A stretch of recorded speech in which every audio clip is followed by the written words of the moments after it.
오늘은 사무엘상 22장 6절 말씀부터 10절 말씀까지 보겠습니다. 사무엘상 22장 6절부터 읽겠습니다. 사울이 다윗과 그와 함께 있는 사람들이 나타났다 함을 들으니라. 그때 사울이 기브아 높은 곳에서 손에 단창을 들고 에셀나무 아래에 앉았고 모든 신하들은 그의 곁에 섰더니 사울이 곁에 선 신하들에게 이르되 너희 베냐민 사람들아 들으라. 이새의 아들이 너희에게 각기 밭과 포도원을 주며 너희를 천부장 백부장을 삼겠느냐. 너희가 다 공모하여 나를 대적하며 내 아들이 이새의 아들과 맹약하였으되 내게 고발하는 자가 하나도 없고 나를 위하여 슬퍼하거나 내 아들이 내 신하를 선동하여 오늘이라도 매복하였다가 나를 치려하는 것을 내게 알리는 자가 하나도 없도다 하니, 그때 에돔 사람 도액이 사울의 신하 중에 있더니 대답하여 이르되 이새의 아들이 노베 와서 아히두베 아들 아히멜렉에게 이른 것을 내가 보았는데 아히멜렉이 그를 위하여 여호와께 묻고 그에게 음식도 주고 블레셋 사람 골리앗의 칼도 주더이다. 아멘. 자, 다윗이 이제 다시 사울이 있는 곳으로 돌아왔어요. 이것도 참 놀라운 일이었죠. 그 얘기를 듣고 얼마나 놀랐겠습니까?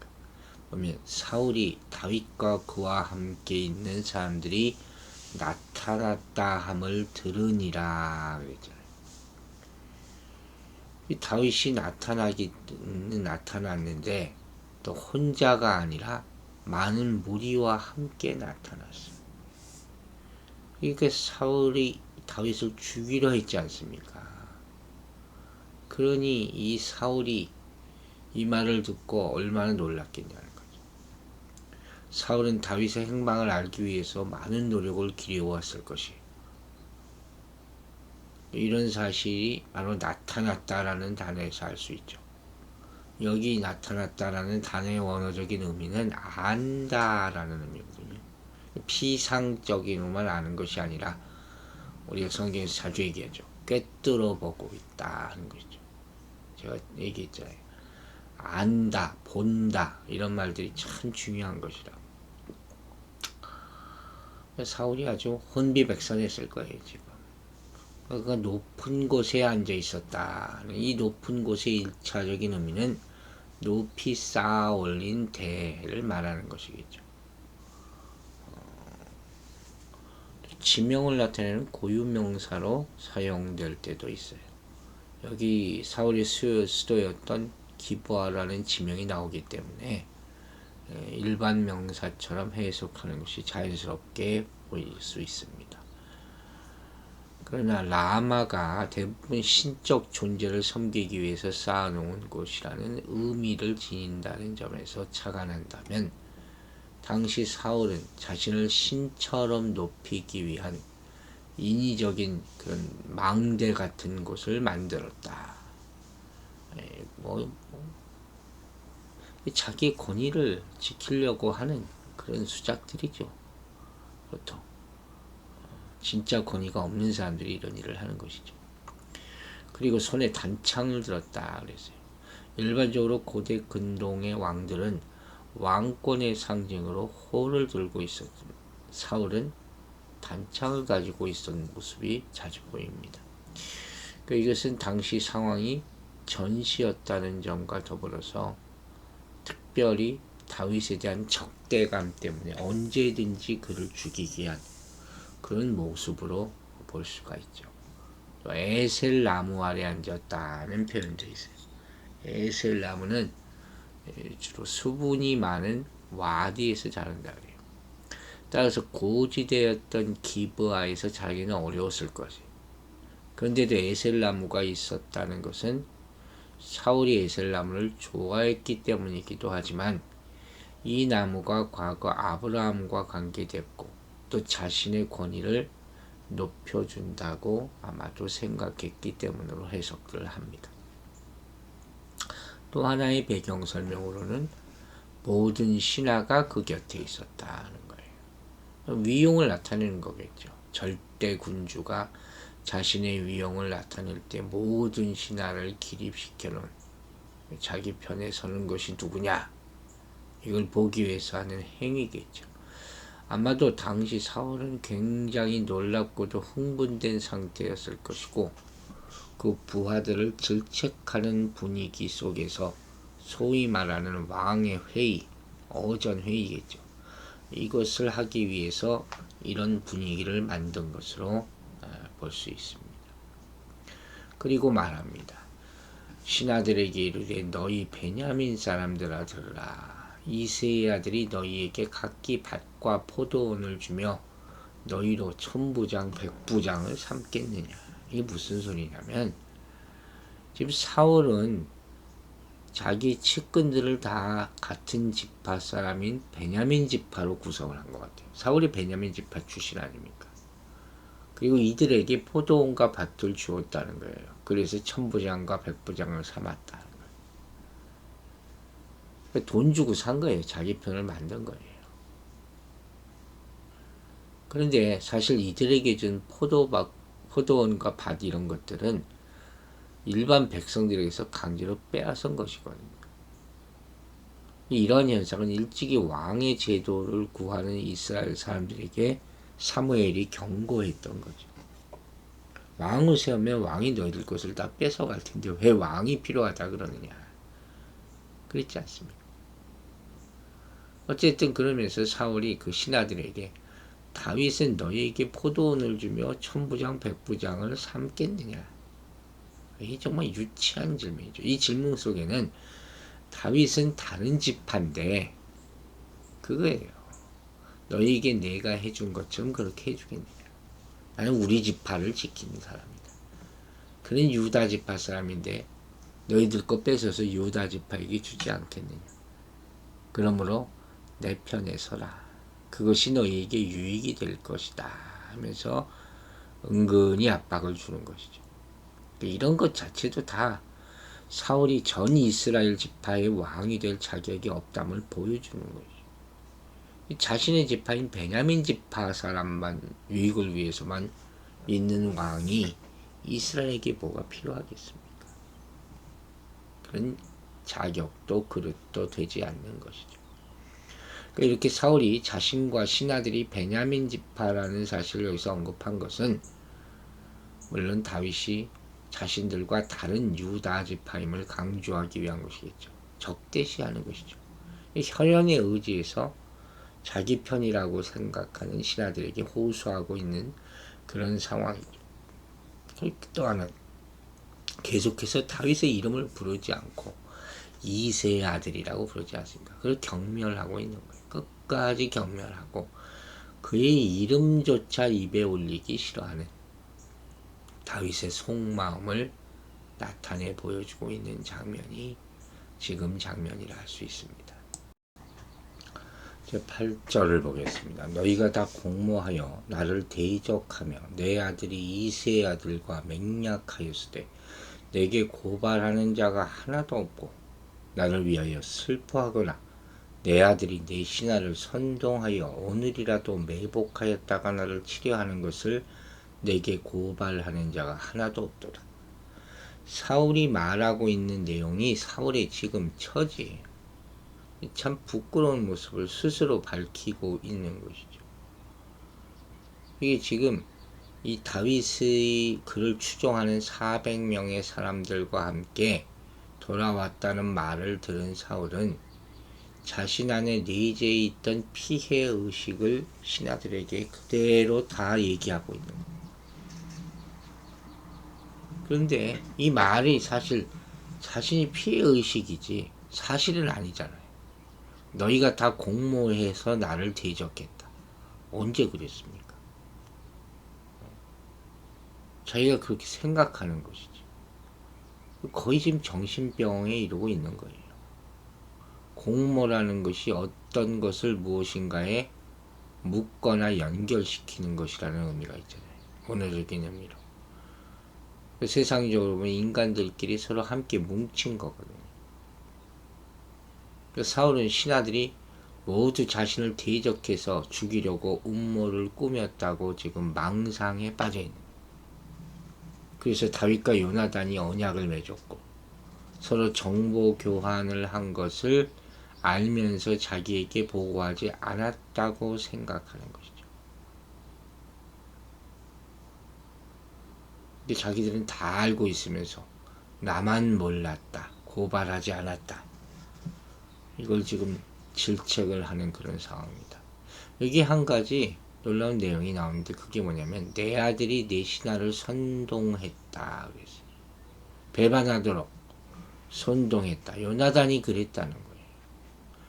그 신하들을 의심의 눈초리로 바라보다가 이제는 요나단까지 다윗의 편에 가담해서 자기를 죽일 기회를 노리고 있었다고 말하고 있어요. 극심한 피해 의식을 드러내고 있는 장면이죠. 그런데 다윗과 요나단이 맹약을 한 것은 사실이잖아요. 그것을 사울이 알고 있었다는 건 참 놀라운 일이죠. 어떻게 알고 있었을까? 우리가 추측할 수 있는 것은 그때 그 둘밖에 없었기 때문에 요나단이 아마도 사울에게 그 맹약한 사실을 말한 것으로 보여줄 수밖에 없어요.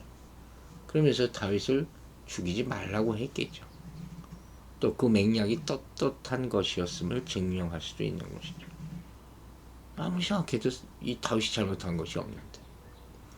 그리고 그 내용, 즉 맹약의 내용은 우정의 약속이지 않았습니까? 서로 끝까지 사랑을 하는.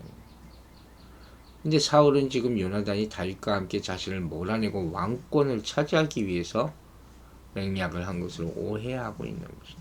이런 오해가 많아요. 사람들 사이에 정말 오해가 많죠.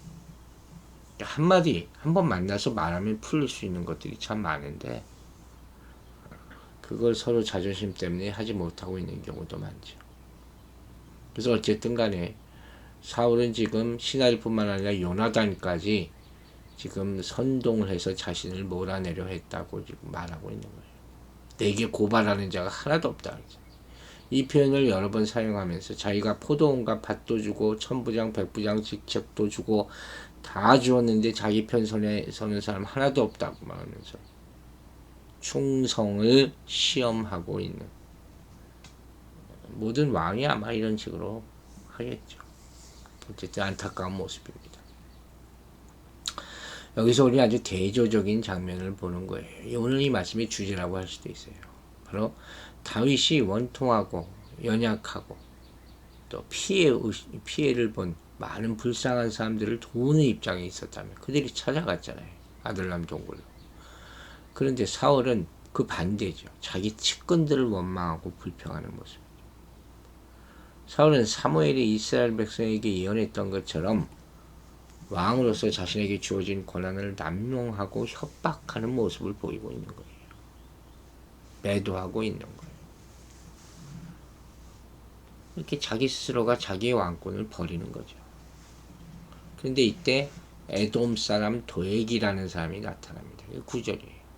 사울의 신하 중에 있더니 대답하여 가로되 이새의 아들이 노베에 와서 아히두베의 아들 아히멜렉에게 이른 것을 내가 보았는데. 그러니까 사울이 막 신하들을 질책하고 거의 미치광이처럼 막 분노하고 있을 때 에돔 사람 도액이 그때를 놓치지 않고 노베에서 아히멜렉이 다윗을 도와준 일을 고발합니다. 이런 아청꾼들이 꼭 있죠. 뭐 이 사람 딴에는 사울을 위한다고 얘기했을 수도 있겠죠. 그러면서 아히멜렉이 그를 위하여 여호와께 묻고 그에게 식물도 주고 블레셋 사람 골리앗의 칼도 주더이다. 참 이게 운명의 장난이라는 거죠. 이 자리에 또 이 사람이 있었을까요? 그래서 아히멜렉이 그를 위하여 여호와께 묻고 그랬잖아요. 이 그를 위하여라는 말이 원문에는 3번이나 쓰였어요. 이게 이런 거예요. 그를 위하여 여호와께 물었고 그를 위하여 식량을 주었고 그를 위하여 블레셋 사람 골리앗의 칼도 주었다. 골리앗의 칼도 주었다. 다윗을 위했다는 것을 강조하는 것이죠. 아주 조목조목 자세하게 고발한 거예요. 실제로 사실은 있었던 일이죠. 근데 이로 말미암아 사울이 어떻게 했어요? 더 화가 치밀어 올라갔죠. 그러나 그 결과는 사울을 도와주는 것이 아니었어요. 오히려 다윗을 하나님이 기름 부은 왕으로서 세우는 것을 촉발시키는 일이 되었다는 것. 사울 스스로가 자신의 왕위에서 내려오게 되는 그런 행동이 벌어진 거예요. 그의 무지와 교만, 화, 그리고 병으로 말미암아. 참 안타까운 모습이죠. 여러분, 오늘 본문을 보면서 뭘 느낍니까? 성도는 겸손히 말씀을 따라 섬기는 삶을 살아야 돼요. 사울은 교만한 모습으로 신하들을 의심하고 불평만 합니다. 화만 냅니다. 이렇게 사울은 자신을 위해서 자신이 가진 힘을 남용합니다. 예수 그리스도의 모습을 보세요. 그분은 하나님이었음에도 불구하고 자신을 스스로 낮춰 인간의 모습, 종의 모습으로 이 땅에 오지 않았습니까? 우리도 이걸 돌아봐야 돼요. 과연 우리는 이렇게 살고 있는가 하는 것이죠. 우리는 다른 사람을 섬기며 살고 있는가? 아니면 섬김받기를 원하고 있는가? 세상 사람들은 다른 사람에게 섬김받고 자신의 이익을 챙기고자 하는 게 인생 목표죠. 높은 자리에 올라가서 그걸 성공이라고 생각하죠. 그러나 성도는 무엇을 줄 수 있을까를 고민하는 사람이 되어야 돼요. 그리고 하나님을 섬긴다 하고 말하는 것은 이웃을 섬기는 것으로 나타나는 거예요. 섬기는 것이 대단하다고 생각하지 맙시다. 이웃에 대한 작은 관심을 가지는 것이 섬김의 시작이에요. 주위 사람들 가운데 아픈 곳은 없는지, 마음 상한 일은 없는지, 힘든 일은 없는지 수시로 살피시기 바랍니다. 나병 환자의 손을 잡아주신 주님의 세심한 사랑, 이걸 우리는 잊지 말아야 돼요. 우리의 사명은 주변을 돌아보는 것이고 어둠의 빛을 비춰야 하는 것임을 명심하고 그런 삶을 살아가게 되기를 주의 이름으로 축원합니다. 기도하겠습니다. 아버지 하나님, 사울의 모습을 보면서 참 안타까움을 느낍니다. 어찌하다 왕이 이 지경이 되었습니까? 한 사람의 인생이 이렇게 급전직하하는 것, 요즘 세상에 흔히 볼 수 있는 일입니다. 우리의 모습은 어떻습니까? 우리의 모습 가운데 끝까지 주님을 닮은 모습, 섬김의 모습이 나타날 수 있도록 항상 우리 자신을 돌아보게 하여 주시옵소서. 작은 일에서부터 충성하고 겸손하기를 원합니다. 그 성품대로 주님의 축복받기로 주님 믿사오니 도와주시옵소서. 세상은 점점 어려워지고 우리가 믿을 만한 사람 없지만 하나님만 또 의지합니다. 얕은 꾀로 일신의 성공만을 도모하는 사람의 그 생각들을 막아주시고 하나님께 온전한 마음으로 엎드리고 기도하고 순종하는 사람들 하나님께서 도와주셔서 이 땅에서도 승리하게 하여 주시옵소서. 오늘 하루의 삶을 주께 의탁하오며 예수 그리스도의 이름으로 기도했습니다. 아멘.